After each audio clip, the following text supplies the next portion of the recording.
This has been an absolutely disastrous Tuesday morning for Donald Trump, both on the domestic and international front. It's Veterans Day. Donald Trump has not posted a single Veterans Day message as of the recording of this video. Instead, he's posted on his social media that former President Barack Obama should be arrested. He's posted Trump prophecy conspiracy accounts on his social media. He's also made posts about something called Patriot pinups, which involves half-naked women dressed in American flag bathing suits. So that's what Donald Trump's doing on Veterans Day. But in the real world, Americans are suffering. Here's what we're learning about Donald Trump destroying Christmas. Expected Christmas spending among Americans in 2025 will be down 1.3% at least from the previous year. I think it will ultimately be down more than that as Americans have far less to spend. We've been talking about the massive layoffs taking place in the United States right now, the worst layoff situation since the Great Recession at this point in time. And there's still more layoffs coming in the next 2 months before the year ends. Let's talk about some foreign policy news this morning. We've now learned after an exclusive report by CNN that the United Kingdom has suspended sharing intelligence with the United States about suspected trafficking vessels in the Caribbean because it does not want to be complicit in United States military strikes that it believes are illegal and that it believes are war crimes, sources tell CNN. So the United States is no longer getting intelligence from the United Kingdom about critical issues because the UK and other countries do not want to be complicit in war crimes. Also, you know how Donald Trump said that when he met with Xi Jinping of China, that China agreed to just release all of these rare earth elements, which they put export controls on under the Trump regime to retaliate against Trump's trade war against China and the rest of the world? Well, of course, what Donald Trump said is a lie. We're learning about additional types of export controls that China is putting on these rare earth elements, and specifically, as the Wall Street Journal reports, corporations in the United States that have relationships with the United States military, which includes lots of United States corporations, will likely be banned based on what Beijing considers validated end user systems to prohibit rare earth elements on certain of its export licenses. In other words, what Donald Trump was saying is full of crap, where these rare earth elements were coming in under former President Biden, the same way soybean farmers were able to freely sell their produce to China under former President Biden. That's no longer happening under Donald Trump. Also, in international news as well, Thailand has halted its ceasefire deal with Cambodia, which was previously heralded by Donald Trump. You know how Donald Trump goes, I stopped 8 wars, I stopped 7 wars. Well, they started because of your weakness in international affairs to begin with, and you haven't stopped these wars. Like one of the wars that Donald Trump claims that he stopped is he goes, I've stopped the war in Congo. No, you didn't. There are people who are dying there all of the time. Then he claims credit for wars that he had nothing to do with at all, or like wars that settled decades ago. He's like, I did that. I'm the reason for that. But in any event, what has happened in Thailand, you all remember when Donald Trump brought like the leaders of Thailand, Cambodia, Malaysia together, and Trump's like, I did this. I stopped this. And he goes, China had nothing to do with it. When China was actually intimately involved in these discussions, Trump wanted to take credit for it without even recognizing the volatility of the region. Now, Thailand said that it will be sending tanks and artillery to its border with Cambodia. It says there's no longer a ceasefire in place, and they've accused Cambodia of laying new landmines along its border with Thailand, which Cambodia denies that it's done. The landmine blast maimed a Thai soldier, and so now Thailand's saying ceasefire off. So has Donald Trump posted about it? Does Donald Trump even know that's taking place? Doesn't seem to be the case at all. Also, Politico got its hands on documents that paint a, quote, vivid picture of the hurdles the Trump regime and its allies in the region face in creating lasting peace in Gaza. You think? When the underlying ceasefire deal did not even address a two-state solution. It was not even signed by Hamas and Israel. Hamas never agreed to disarm. Israel never agreed to withdraw settlements from the West Bank or to not do additional settlements in the West Bank region or in Gaza region or in areas that are deemed to be Palestinian areas, where you have Smotrich and Netanyahu in Israel not agreeing to a two-state solution. I was like, how are we even calling this? It's not a peace deal. It's not even a ceasefire. And over 100 Palestinians at least have been killed since this not even a ceasefire thing has been announced. Dasha Burns from Politico talks about these private documents that were obtained. 67 slides were presented last month during a 2-day symposium for U.S. Central Command and members of the newly created Civilian Military Coordination Center, painting a vivid picture of the hurdles the administration and its allies face in creating lasting peace, in stark contrast to the mostly rosy rhetoric from top administration officials. By rosy rhetoric, Dasha, do you mean fraud? The fraudulent rhetoric, the lies coming from the regime? Quote, divorce from the peace deal is a plan of how to actually implement a peace deal, said a symposium participant. Everyone is floating around at 40,000 feet above, and nobody's talking about operation and tactics. Yeah, nobody's talking about it at all. As I mentioned at the outset of this video, Donald Trump not posting any Veterans Day messages. Instead, he's posting things like this. May 15th prophecy. And it's a weird account that posts like strange prophecies and says like Donald Trump has been sent by like angels. I don't even want to go into these ridiculous things. I don't even want to say the words and put them into the universe, but it's a deranged prophecy, conspiracy, strange account.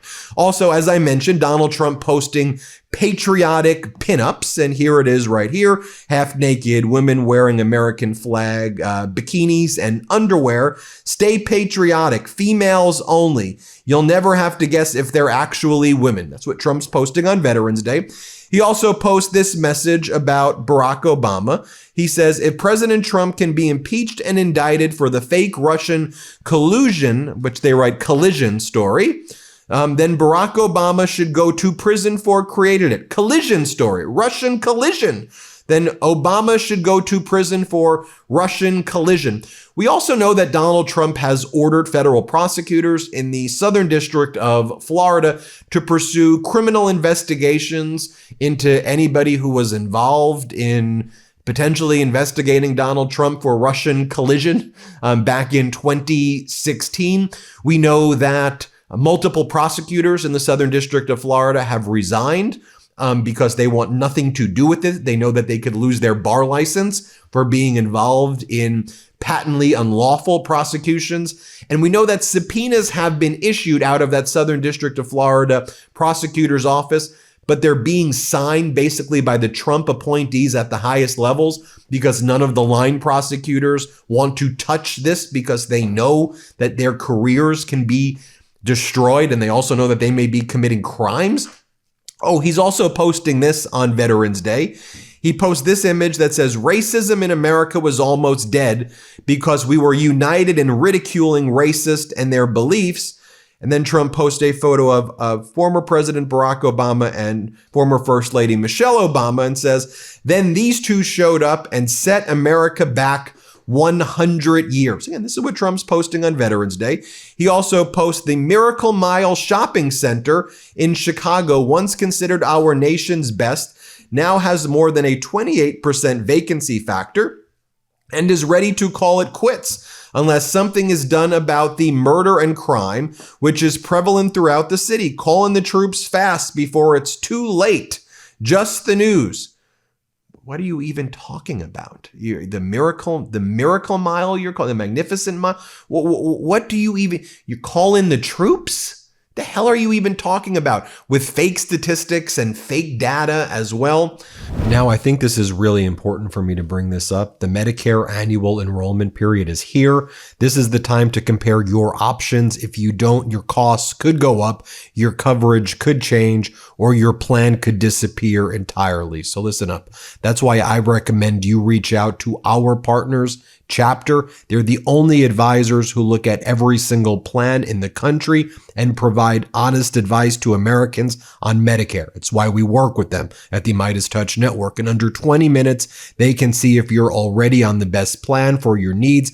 If you are, they'll tell you. If not, they'll help you switch for free. They've already helped many members of the MeidasTouch community, and they can help you too. Don't get duped by brokers who are pushing the plans that pay them the biggest kickbacks. And don't wait until December to figure out your plan for next year. Call Chapter today at 82 Medicare. That's 82 Medicare, and get honest advice today. Give them a call and let me know how it goes in the comments below. I know the Meidas Mighty have been very happy with the results. Can I show you what a real president, what a real leader does on Veterans Day? Here was the post from former President Joe Biden. I've always said our nation has a sacred obligation to prepare those we send into harm's way, to support their loved ones when they are gone, and to provide for them and their families when they come home. To honor that call, when I was president, one of my proudest accomplishments was signing the PACT Act, the most significant expansion of care and benefits for veterans exposed to toxic substances. This Veterans Day, we honor all the brave men and women who answered the call to serve and defend. Our nation is stronger and our democracy more secure because of their service and sacrifice. Congressmember Eric Swalwell writes, today we honor the brave men and women who have worn our nation's uniform and fought for our freedom. To all the veterans in California's 14th and beyond, I thank you for your selfless service. Former President Barack Obama surprised an entire aircraft full of veterans on Veterans Day in Washington, D.C. Watch this incredible moment. This took place over the weekend. Let's play it. Hello, everybody. What? As we approach Veterans Day, I wanted to stop by and just say thank you for your extraordinary service. To you, your family, the sacrifices that all of you made to protect our country is something that will always be honored. And we are very grateful, and we also happen to welcome you with a 70-degree day in D.C., which doesn't always happen around here. That's the first time I've seen a president, former or current, greet an honor flight, and that is absolutely amazing. A commander-in-chief, a leader who's going to show up and tell you that your service was worth something. I think that's the important part, so I think it was a great thing that happened. Last time I got to see a president, it was Gerald Ford. How about that? So nice. Thank you. It was a joy in my heart today to see all these people. And again, while you have former President Obama doing that and former President Biden doing that, let's check in on Mar-a-Lago. Story broke from Axios. DC plastic surgeons are seeing a surge in what the Trump supporters are calling Mar-a-Lago face, requests from Trump insiders. The women who hang out at Mar-a-Lago, I guess they're getting procedures that are being referred to as Mar-a-Lago face. Since January, DC plastic surgeons have seen a wave of Trump insiders asking for overt procedures in line with the Mar-a-Lago face look. As with the $100 million Arc de Trump, the revamped Lincoln bathroom, or the gold Oval Office bling, it's less quiet luxury and more foghorn luxury. Another feast being prepared at Mar-a-Lago today, as well as we heard Trump's interview where he said that food stamps basically should be eliminated in general. He doesn't like the SNAP program. The cost of living in the United States, while all of that is taking place, is viewed as a top barrier to achieving the American dream right now under this Trump regime. And we're being gaslit by Treasury Secretary Scott Bessent and other regime officials who say that affordability is a con job. Remember, that's what Donald Trump said. Affordability is a con job. Here's Treasury Secretary Bessent saying it. Let's play it. You can blame the media. I understand that's part of your job, but let's talk about voters who are saying life is too expensive. Not just talking about Democrats in New York City who might have voted for Mayor-elect Mamdani, ranchers, Republicans in red states saying things are too expensive. What do you say to them? Not that it's a con job that they feel like life is too expensive, but that it's a reality of their lives. I say that there are many aspects of affordability that have gotten better under President Trump. They're going to continue to get better. I mean, unbelievably, Bloomberg had an article yesterday that said, oh, mortgage rates aren't down that much. Well, on an inauguration day, a 30-year mortgage was 7.8%. Yesterday it was 6.22%. That is the single biggest component of buying a new home. And that is a gigantic drop. But it said, oh, they're just down slightly. And here's Donald Trump saying that it is a con job and it is fake news. Here, play this clip. The economy was listed as a top concern. I know you know this, for voters in New Jersey, New York, Virginia. And I've been all over the affordability issue today and for the last several months. Eggs, gas, dinner costs for Thanksgiving way down. But other things, as you noted, have gone up. Beef, coffee, but they're going to come auto down very repairs. shortly. Is this a voter perception issue of the economy? Or is there more that needs to be done by Republicans on Capitol Hill or done in terms of policy? More than anything else, it's a con job by the Democrats. They're saying, they just have to say, you know, they put out something, say today costs are up. They feed it to the anchors of ABC, CBS, and NBC, and a lot of other, and, you know, CNN, and et cetera.